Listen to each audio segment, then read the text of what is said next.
श्री लक्ष्मी। इसी दिन समुद्र मंथन के समय क्षीर सागर से लक्ष्मी जी प्रकट हुई थी और भगवान विष्णु को अपना पति स्वीकार किया था। कथा इस प्रकार है। एक बार भगवान शंकर के अंशभूत महर्षि दुर्वासा पृथ्वी पर विचर रहे थे। घूमत घूमते वे एक मनोहर वन में गए। वहां एक विद्याधर सुंदरी हाथ में पारिजात पुष्पों की माला लिए खड़ी थी। वह माला दिव्य पुष्पों की बनी थी। उसकी दिव्य गंध से समस्त वन प्रांत सुवासित हो रहा था। दुर्वासा ने विद्याधरी से वह मनोहर माला मांगी। विद्याधरी ने उन्हें आदरपूर्वक प्रणाम करके वह माला दे दी। माला लेकर उन्मत्त वेशधारी मुनि ने अपने मस्तक पर डाल ली और पुनः पृथ्वी पर भ्रमण करने लगे।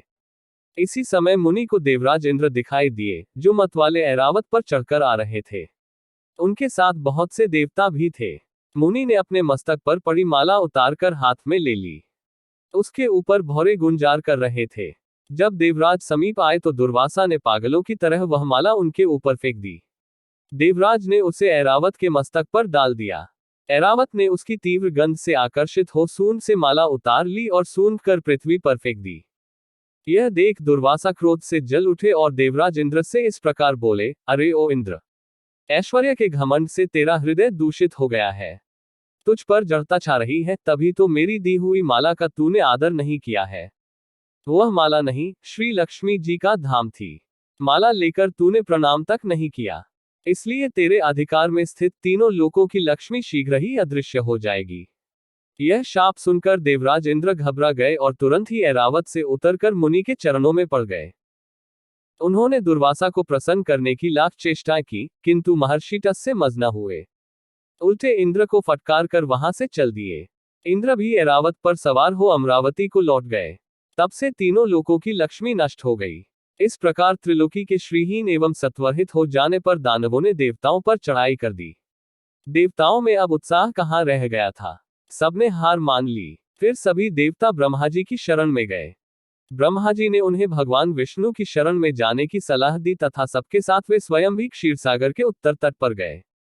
वहां पहुंचकर ब्रह्मा आदि देवताओं ने बड़ी भक्ति से भगवान विष्णु का स्तवन किया।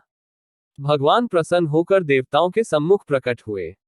उनका अनुपम तेजस्वी मंगलमय विग्रह देखकर देवताओं ने पुनः स्तवन किया। तत्पश्चात भगवान ने उन्हें क्षीरसागर को मथने की सलाह दी और कहा, इससे अमृत प्रकट होगा।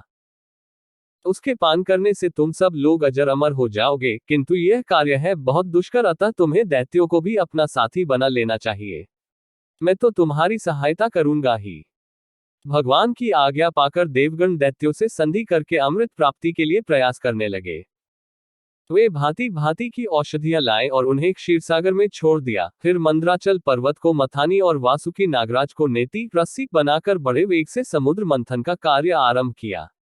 भगवान ने वासुकी की पूंछ की ओर देवताओं को और मुख की ओर दैत्यों को लगाया। मंथन करते समय वासुकी की निश्वासाग्नि से झुलसकर सभी दैत्य निस्तेज हो गए और उसी निश्वास वायु से विक्षिप्त होकर बादल वासुकी की पूंछ की ओर बरसते थे, जिससे देवताओं की शक्ति बढ़ती गई।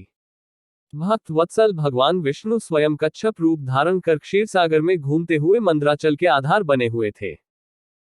वे ही एक रूप से देवताओं में और एक रूप से दैत्यों में मिलकर नागराज को खींचने में भी सहायता देते थे तथा एक अन्य विशाल रूप से, जो देवताओं और दैत्यों को दिखाई नहीं देता था, उन्होंने मंदराचल को ऊपर से दबा रखा था। इसके साथ ही वे नागराज वासुकी में भी बल का संचार करते थे और देवताओं की भी शक्ति बढ़ा रहे थे। इस प्रकार मंथन करने पर क्षीरसागर से क्रमशः कामधेनु, वारुणी देवी, कल्पवृक्ष और अप्सराएं प्रकट हुई। इसके बाद चंद्रमा निकले, जिन्हें महादेव जी ने मस्तक पर धारण किया। फिर विष प्रकट हुआ, जिसे नागों ने चाट लिया। तदनंतर अमृत का कलश हाथ में लिए धन्वंतरी का प्रादुर्भाव हुआ। इससे देवताओं और दानवों को भी बड़ी प्रसन्नता हुई। सबके अंत में क्षीर समुद्र से भगवती लक्ष्मी देवी प्रकट हुई। वे खिले हुए कमल के आसन पर विराजमान थी। उनके अंगों की दिव्य कांति सब ओर प्रकाशित हो रही थी। उनके हाथ में कमल शोभा पा रहा था। उनका दर्शन कर देवता और महर्षिगण प्रसन्न हो गए। उन्होंने वैदिक श्री सूक्त का पाठ करके लक्ष्मी देवी का स्तवन करके दिव्य वस्त्राभूषण अर्पित किए। वे उन दिव्य वस्त्राभूषणों से विभूषित होकर सबके देखते देखते अपने सनातन स्वामी श्री विष्णु भगवान के वक्षस्थल में चली गई। भगवान को लक्ष्मी जी के साथ देखकर देवता प्रसन्न हो गए। दैत्यों को बड़ी निराशा हुई। उन्होंने धन्वंतरी के हाथ से अमृत का कलश छीन लिया, किंतु भगवान ने मोहिनी स्त्री के रूप से उन्हें अपनी माया द्वारा मोहित करके सारा अमृत देवताओं को ही पिला दिया। तदनंतर इंद्र ने बड़ी विनय और भक्ति के साथ श्रीलक्ष्मी जी ने देवताओं को मनोवांछित वरदान दिया।